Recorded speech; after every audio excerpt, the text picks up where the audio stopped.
네, 안녕하세요. 이번 시간에는 천재박 교과서 4단원에 있는 두근두근 내 인생이라는 시나리오 함께 공부해 보도록 하겠습니다. 자, 두근두근 내 인생은 제목이 뭐예요? 두근두근 설레고 가슴 벅차는 나의 인생에 대한 이야기라고 생각하시면 될 것 같죠? 이 작품은 시나리오인데 원작이 소설이죠. 그래서 소설을 각색한 시나리오이기 때문에 갈래벌 특징에 대해서 무조건 시험에 나옵니다. 그래서 소설과 시나리오의 형식상 차이점이 뭔지에 대해서 꼭 묻는 게 나오는데요. 그래서 맨 처음에는 갈래벌 특징을 먼저 살펴보고요. 그 다음에는 시나리오의 특징에서 시나리오 용어까지 함께 살펴보도록 할 거예요. 그 다음에 세 번째는 인물의 성격과 성격 제시 방법, 그 다음에 촬영 용어와 효과에 대해서 알아볼 건데 이건 모두 시나리오라는 갈래가 갖는 특징과 관련되어 있습니다. 자, 그러면 먼저 갈래별 특징에 대해서 볼 건데 우리가 크게 볼 때요. 갈래별 문학의 범주는 서사갈래, 극갈래, 그 다음에 교술갈래, 서정갈래 이렇게 네 가지 문학의 범주로 나눌 수 있죠. 이 중에서 우리가 오늘 공부해야 할 것이 시나리오니까요. 시나리오는 극갈래에 속하죠. 서사갈래와 비교해보는 학습 꼭 나오니까 한번 해보도록 할게요. 서사갈래는 우리가 알고 있는 소설을 말합니다. 소설은 이야기가 있어서 서사갈래라고 하죠. 그래서 일정한 구조, 발단, 전개, 위기, 절정, 결말의 구조를 가지고 이야기가 전개돼요. 극갈래 역시 허구화된 이야기를 일정한 구조, 발단, 전개, 절정, 하강, 대단원이라는 구조를 가지고 이야기가 전개됩니다. 이런 면에서는 서사갈래와 극갈래는 공통점이 있는 거죠. 제가 금방 말한 서사갈래와 극갈래의 공통점이 뭐라고요? 바로 사건과 갈등을 중심으로 이야기가 전개된다고 했습니다. 이것이 바로 서사갈래, 소설과 극갈래, 희곡 시나리오와의 공통점이에요. 그럼 극갈래의 하위 항목이 희곡과 시나리오가 있는데 희곡은 연극의 대본을 말하는 거죠. 그 다음에 시나리오는 영화나 드라마의 대본을 우리는 시나리오라고 해요. 그래서 이 극갈래는 무대 상연을 전제로 하는 문학이다라고 하죠. 무대 상연을 전제로 해요. 그것이 공통점입니다. 따라서 희곡과 시나리오는요. 종합예술이라고 합니다. 종합예술. 종합예술이 뭐예요? 문학의 갈래, 시청각의 갈래, 여러 요소들을 모두 가지고 그것을 종합하고 조합하여 만든 예술이기 때문에 종합예술이라고 표현하는 거죠.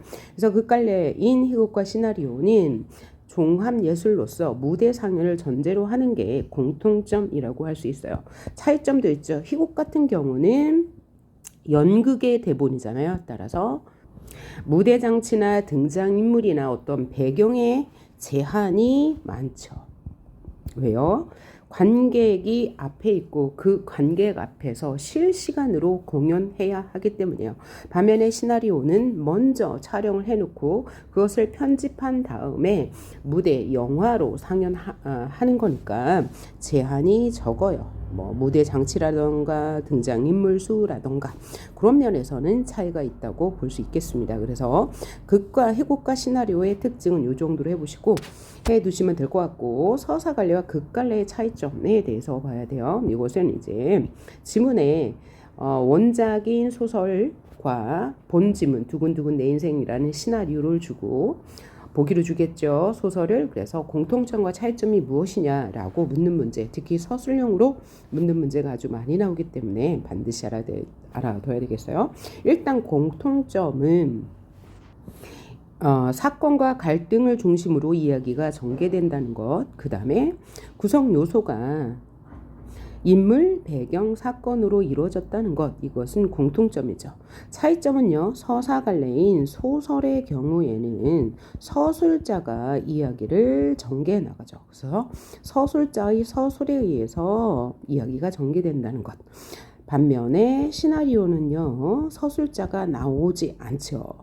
그러면서 등장인물의 대사와 행동을 중심으로 이야기가 전개된다는 게 가장 큰 특징입니다. 그리고 나서 또 다른 특징이 있겠죠. 자, 서술자의 서술에 의해서 이야기가 전개되는 소설은요, 등장인물의 내면 심리나 성격을 서술자가 직접 제시할 수 있어요. 내가 지금 기분이 나쁘다, 내가 지금 설렌다, 기분이 좋다 라고 직접적으로 서술자가 서술할 수 있죠. 그러나 시나리오는 등장인물이 나 지금 기분이 나쁘다 라고 자신의 속마음을 직접 제시할 수가 없고, 그 인물의 대사와 행동으로만 간접 제시할 수 있어요. 이렇게 나의 기분이 어때, 나의 성격이 어때, 그의 성격이 어때 라고 직접적으로 말하지 못하고 대사와 행동으로만 보여주죠. 이런 것을 간접 제시라고 하고, 다른 말로 보여주기 기법이라고 하고요. 서술자가 소설에서 자신의 심리나 성격, 어떤 것에 대해서 직접 말하죠. 이런 것을 그러면 보여주기의 반대말 말하기 기법이라고 하죠. 이것이 가장 큰 특징이고, 얘는 반드시 시험에 나온다라고 생각하시면 될 것 같아요. 그 다음에 교술갈래라는 것은 우리 2번 이 작품을 끝내고 다음 작품이 이제 수호제기라는 정약용님의 수필이죠. 자, 수필이 바로 교술갈래예요.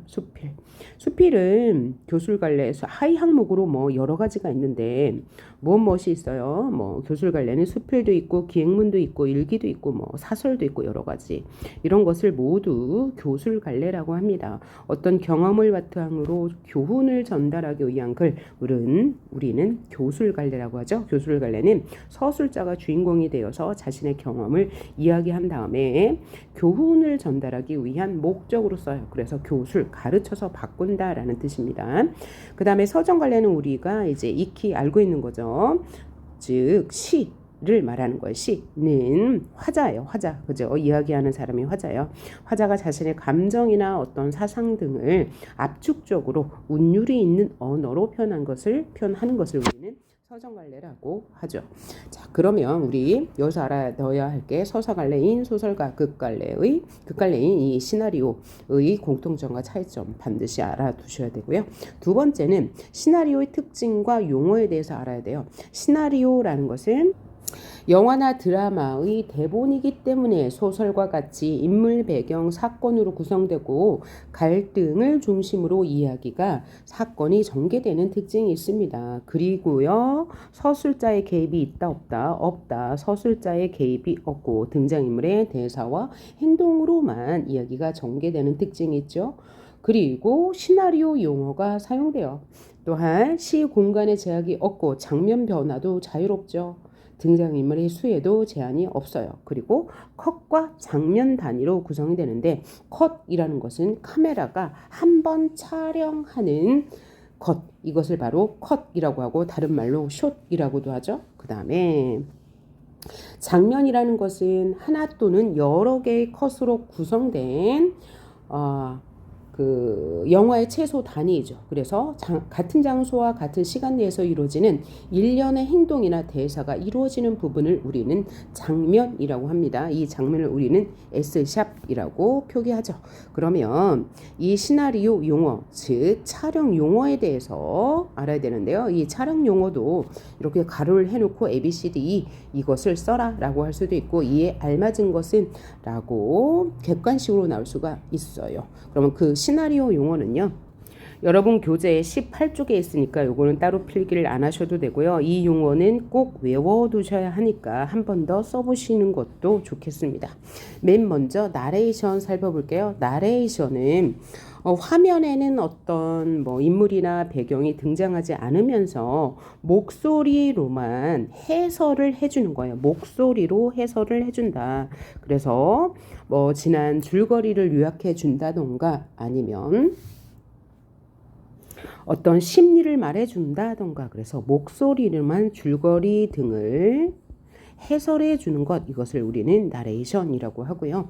이 소설에서는 나레이션이 딱 두 군데가 나오고 있습니다. 그 다음에 이펙트라는 것은 한마디로 효과음이에요. 그래서 화면에는 나타나지 않는데 어떤 음악을 틀어준다던가 아니면 어떤 대사를 목소리로만 전해준다던가 이런 것을 우리는 효과음이라고 하고요. 인서트가 매우 중요하네요. 인서트하고 몽타주가 이 소설에서는 가장 중요한데, 인서트와 몽타주가 사용된 부분이 주제를 드러내고 있는 가장 중요한 단락이기 때문에 그래요. 가장 중요한 장면, 씬이 되겠죠.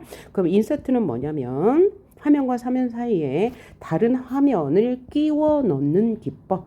자, 이럴 때 화면도 끼워 넣을 수 있지만 글자나 사진 등도 끼워 넣을 수 있어요. 그래서 예전에 우리가 다른 장면을 삽입한다 하면서 배운 적이 있었죠. 그래서 이것은 어떤 등장인물이 생각하기에 아주 중요한 일을 생각하거나 상상할 때 많이 나올 수 있겠죠. 그래서 화면과 화면 사이에 다른 글자나 사진, 화면 등을 끼워 넣는 것을 우리는 인서트라고 한다. 그래서 이 시나리오에서는 장면 번호 59에서 이 주인공인 아르미가 살고 싶어지는 때를 이야기하면서 이 인서트 기법이 사용됩니다.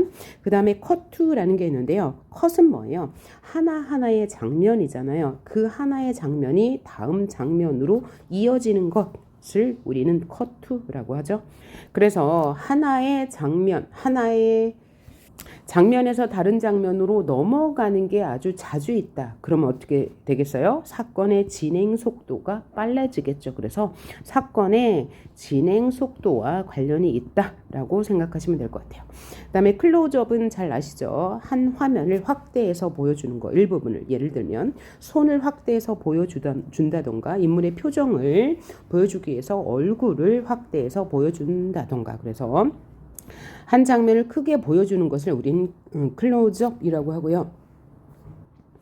다음은 디줄브에 대해서 볼게요. 디줄브는요, 한 화면이 사라짐과 동시에 다른 화면이 나타나는 것을 우리는 디졸브라고 합니다. 그 다음 몽타주라는 것은 따로따로 촬영한 화면을 떼어 붙여서 하나의 장면으로 보여주는 거예요. 그래서 그 화면과 화면 사이에 인과관계는 없지만 하나의 주제로 긴밀하게 연결되어 있어요. 이것이 바로 아르미가 살고 싶어지는 때를 하나 따로 촬영한 다음에 그것을 하나의 장면으로 모아놓은 것, 이것을 우리는 몽타주라고 합니다. 그래서 이 몽타주 안에 뭐가 있을 수 있어요? 화면과 화면 사이에 다른 장면을 끼워 넣을 수 있는 인서트가 있을 수 있겠죠. 그래서 몽타주는 따로 촬영한 화면을 떼어 붙여서 편집하는 거 전체를 말하고 그 안에 인서트가 들어갈 수 있다라는 것 알아두시고요. 그래서 이렇게 몽타주 기법을 사용하면 시나리오이기 때문에 화면도 들어가고 말소리도 들어가고 혹은 청각적인 요소도 들어가고 아름다운 자연의 모습 등이 모두 다 들어갈 수 있어요. 그래서 표현하고 싶은 주제와 관련이 있는 거겠죠. 여기서는 아르미가 살고 싶어지는 때인데 구체적으로 생생하게 전달할 수 있는 효과가 생기는 거죠. 그리고 다양한 감각을 사용하니까 감각적으로 전달하는 효과가 있다. 또 생생하게 혹은 생동감 있게 전달하는 효과가 있을 거예요. 그 다음 페이드 인은 화면이 점차 밝아지는 기법입니다. 화면이 점차 어두웠다가요 점차 밝아져요. 반대로 페이드 아웃은 화면이 점차 어두워지는 기법을 말합니다. 그 다음에 오버랩은 하나의 화면에 다른 화면이 겹치는 것을 말하죠. 자, 한 화면에 뒤에 화면이 겹치는 것은 오버랩이고 아까 디즐보는 어떻게 됐어요? 한 화면이 사라짐과 동시에 다른 화면이 나타난다는 점에서 좀 구별을 하셔야 되겠고, 그 다음에 몽타주와 인서트 반드시 구분하셔야 돼요. 그러니까 몽타주라는 큰 촬영 기법 안에 인서트가 들어갈 수 있다라는 거예요. 그래서 우리가 지금 갈래벨 특징과 그 다음에 시나리오 용어에 대해서 살펴봤어요. 이번에는 인물의 성격과 제시 방법을 볼 텐데 이건 시나리오잖아요. 그래서 소설 아까 얘기한 바와 같이 소설처럼 등장인물의 성격을 서술자가 직접 말해줄 수 없으니 간접 제시밖에 안 된다. 대사와 행동으로만 인물의 상황이나 성격, 감정을 제시할 수밖에 없어요. 그래서 간접 제시, 다른 말로 보여주기밖에 될 수 없다. 그리고 또 하나는 시나리오는 현재형 문학이라는 것. 소설과 같은 경우에는 뭐뭐 했다, 그때는 그랬다라고 과거형 문장을 쓸 수 있지만 시나리오는요. 촬영하는 그 현재를 보여줄 수 있죠. 단지 인물의 대사를 통해서 이런 적이 있었어 라고 이건 회상 장면이야 라고 힌트를 줄 수는 있지만 보여주기 기법이기 때문에 항상 현재형으로 표현될 수밖에 없다. 요거 알아두셔야 되겠습니다. 그 다음에 촬영 용어 효과 아까 여기 촬영 용어 이야기하면서 살펴봤는데 지문 보면서 한 번 더 보도록 할게요. 자, 그러면 본문으로 들어가 봅니다. 자, 처음 보니까 앞부분 줄거리가 나왔습니다. 이 앞부분 줄거리는 이 교과서를 쓴 편집한 사람이 앞에 내용을 요약해 준 거니까 얘는 뭐 해설이라고 하면 안 돼요. 그냥 앞부분 줄거리를 이 교과서를 편집한 분이 쓴 거예요. 그러니까 얘는 해설이 아니에요. 자, 앞부분 줄거리 볼게요. 실제 나이는 16살이에요. 누가요? 이 시나리오의 주인공. 아름이죠. 그렇지만 선천성 조루증으로 인해 신체 나이는 80살이 넘은 소년인 아름이 있고요. 반면에 이제 33살이 된 젊은 부모인 대수업이라는 이들은 뭐예요? 33살이에요. 33살. 그러니까 이들은 젊은 청춘을 지낸 사람들이고 실제 나이는 16살인 조로증을 앓고 있는 아름이는 죽을 날이 얼마 남지 않았어요. 살 날이 얼마 남지 않았어요. 그래서 청춘을 지낼 수가 있습니까? 없어요. 그래서 좀 아이러니가 있죠. 인물관계가 33살인 부모는 오히려 겉으로 보기엔 젊고 아들인 16살인 조로증에 걸린 아름이는 오히려 겉모습이 굉장히 늙었죠. 그래서 인물관계의 아이러니가 나타난다라고 말할 수 있는 거죠. 자, 이들은요 함께 하루하루를 소중히 여기면서 밝고 씩씩하게 살아가고 있어요. 그래서 주제가 뭐예요? 주제는 이들이 겪는 인생의 아름다움과 가족의 사랑이거든요. 그리고 주인공이 아름이기 때문에 이 아름이는 조루증을 앓고 있어서 굉장히 무거운 주제라고 할 수 있죠. 그런데도 이들이 밝고 씩씩하게 살아가고 있기 때문에 무거운 주제를 밝고 경쾌하게 다루고 있다라고 하면 맞는 말이 될 거예요.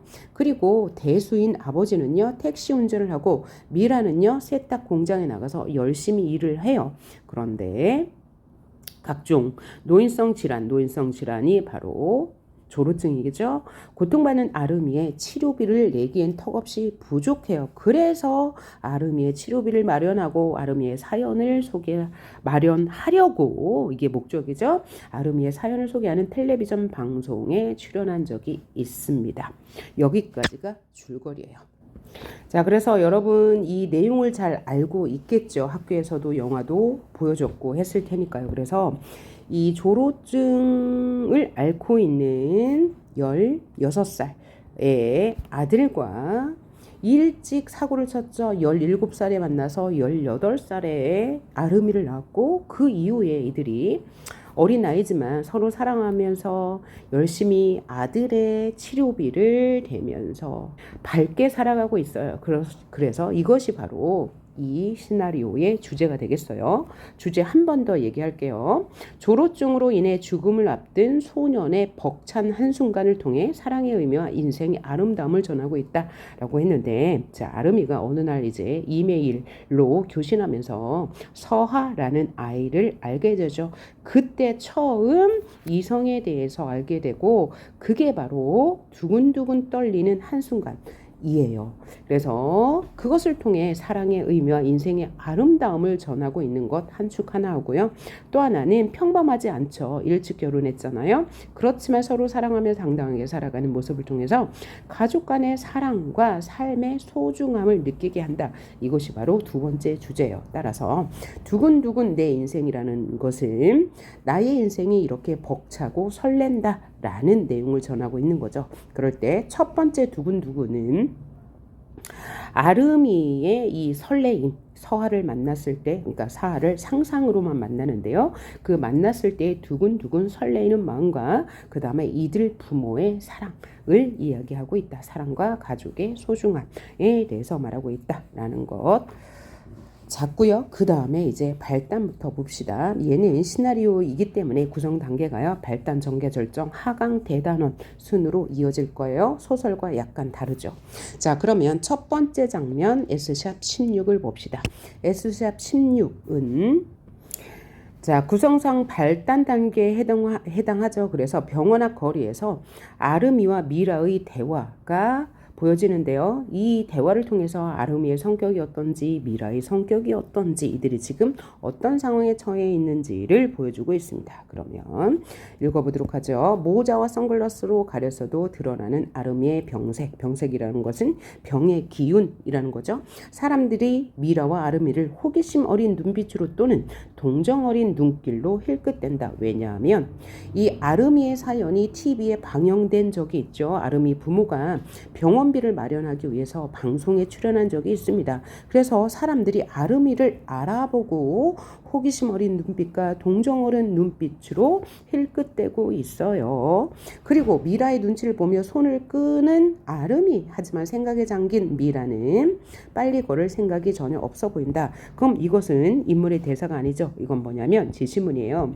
자, 봐봐요. 얘는 시나리오이기 때문에 이 대본이 여러 촬영 용어도 있지만 해설 지시문 대사로 이루어졌어요. 그 다음에 나레이션까지 놓을까요? 예, 이렇게 이루어져 있고 다양한 촬영 용어가 있겠죠. 해설이라는 것은 처음과 끝 부분에만 나오는 거예요. 그래서 처음에 인물을 소개하는 거, 요때 주로 나오고요. 나레이션은 그러니까 영화로 상영이 되었을 때 해설 지시문 대사 안 나오고 그냥 이제 등장인물의 이제 말과 행동으로 보여지고 화면이 나올 거 아니에요. 그 다음에 나레이션 같은 경우에는 화면은 나오지 않지만 목소리만 나오는 거예요. 목소리만 나와서 어떤 이야기를 설명해 주는 게 이제 나레이션이라면, 해설은 요 대본, 시나리오 대본에만 나오는 것으로 인물을 소개한다던가 그 다음에 마지막에 어떻게 끝났다더라 라는 해설이 있을 수 있는 거예요. 그 다음에 지시문은 뭐냐면 우리가 한마디로 지문이라고 하죠. 지문. 그래서 이야기를 끌어나갈 수 있는 지문인데, 이건 바로 이제 그 배우가 이 자신의 배역을 익히기 위해 필요한 부분일 거예요. 그래서 이 지시문은 상황 지시문과 행동 지시문 두 가지로 이루어졌어요. 상황 지시문은 바로 이런 거예요. 이게 바로 상황 지시문이에요. 지금 어떤 장면인지 어떤 상황인지를 설명해 주는 게 상황 지시문이고, 행동 지시문은 인물의 대사 옆에 대수롭지 않은 듯이 손을 잡아 끄는데 짜증을 내며, 이런 게 바로 대사 옆에 가로로 나타나 있는 게 행동 지시문이고, 대사는 인물의 대화, 말을 말하는 거죠.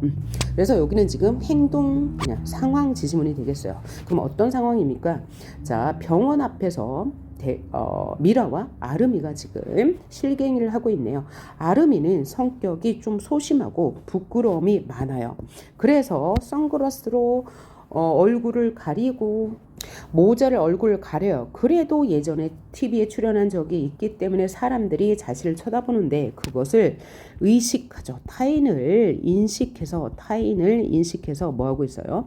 부끄러워하고 있어요. 이렇게 부끄러워한다는 것은 자신에 대한 자신감이 없다는 거죠. 자신감이 없어요. 반면에 미라는 그것에 아랑곳하지 않고 빨리 걸을 생각을 하지 않아요. 그래서 이 아름이의 엄마인 미라는 타인을 의식하지 않고 있다는 것 알 수 있죠. 그 다음에 빨리 걸을 생각이 없을 뿐만 아니라 생각에 잠겼어요. 그럼 이 생각이란 뭘까요? 아들의 병에 대한 생각과 걱정이겠죠.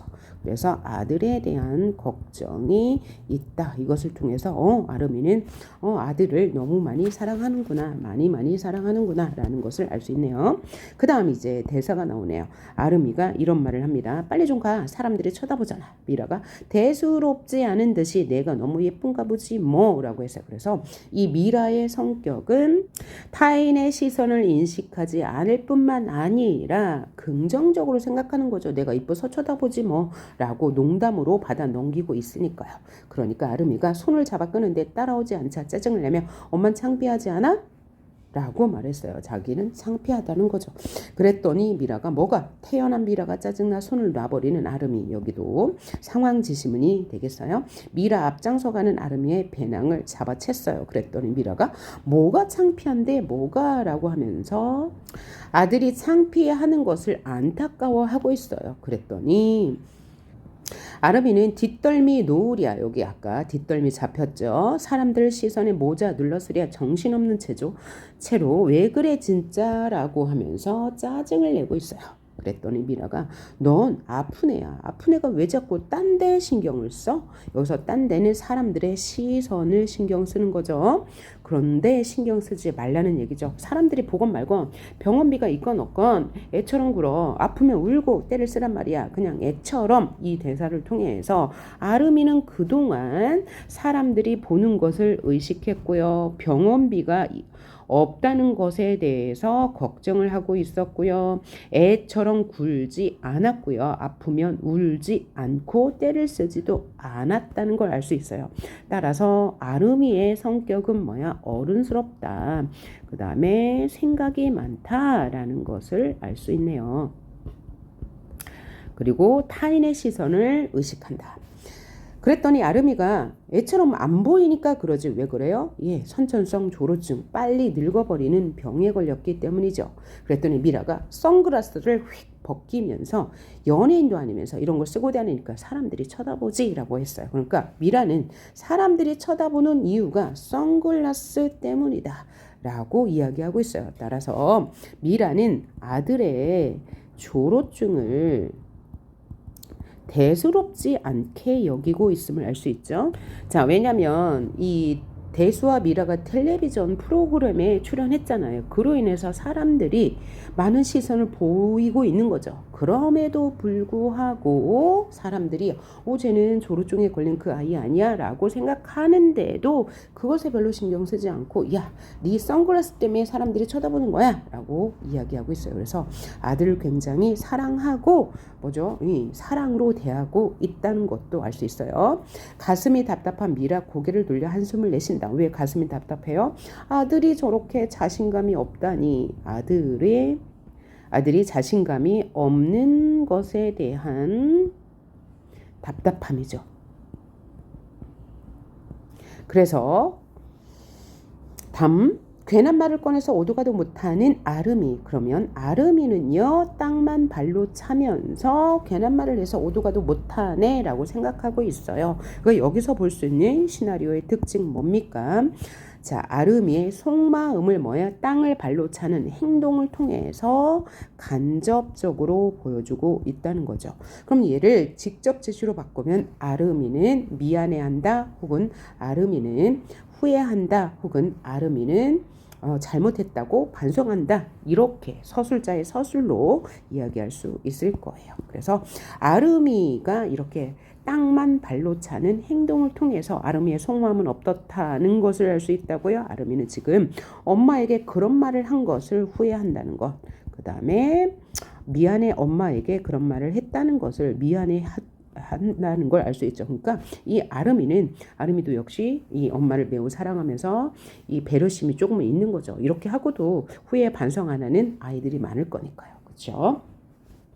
자, 다음 미라에 대해서 아름아 우리 이 길 몇 년 다녔어? 그랬더니 13년. 그래? 막내 외삼촌은 네 나이에 포경수술 하면서도 울고불고 난리를 부렸어. 근데 넌 그것보다 더한 검사도 받고 위기도 수없이 넘겼잖아. 너는 이 길을 13년 동안 다니면서 그 아픈 치료를 하고 있으니 너는 대단한 아이야 라는 말을 하고 싶었던 거죠. 그러면서 그거 아무나 할 수 없는 거다. 너 정말 대단한 일을 해내고 있는 거야. 그러니까 당당하게 보란듯이 걸어도 돼. 너는 좀 자신감을 가져. 그러기에 충분해. 자신감을 갖기를 바라는 마음. 그래서 아들에게 용기를 주고 있는 거예요. 그래서 이 미라의 성격은 굉장히 삶에 대한 태도가 긍정적이고 아들에 대한 사랑이 많고요. 또 당당한 태도로 삶을 살아가는 여성이다라고 생각하시면 되겠죠. 그랬더니 아름이가 응 하고 대답했어요. 그래서 이 아름이도 참 좋은 아들이네요. 이걸 다 받아주고 용기를 갖겠다고 말하니까요. 그랬더니 미라가 가자라고 말했어요. 아름이의 손을 잡는 미라, 사람의 시선쯤 아랑곳하지 않게 당당하게 걷는다. 미라의 성격이 드러나는 부분이죠. 그래서 미라의 이런 당당하고 긍정적인 성격을 이 행동을 통해서 간접 제시하고 있다라는 것 알 수 있네요. 그런데 여기에서요. 사람들의 시선쯤 아랑곳하지 않고 걷는다. 이 걷는 주체는 누구예요? 아름이가. 그래서 엄마의 말에 용기를 얻어서 달라진 아름이의 행동을 볼 수 있네요. 엄마의 격려 덕분에 아름이의 태도도 당당하게 달라졌습니다. 자, 이번에는 S샵 17, 그래서 장면이 바뀌고 있는데 S샵 16에서는 아름이와 미라의 성격이 제시되었고요. 또 아름이는 현재 16살인데 13년 동안 병원 치료를 받고 있다라는 사실도 알 수 있었습니다. 그 다음 S샵 17, 아름이의 방 장면으로 넘어가 보도록 하죠. 자, 요 S샵 17부터는 다음 파일에서 계속하도록 하겠습니다. 수고하셨습니다. 다음 파일에서 보도록 할게요.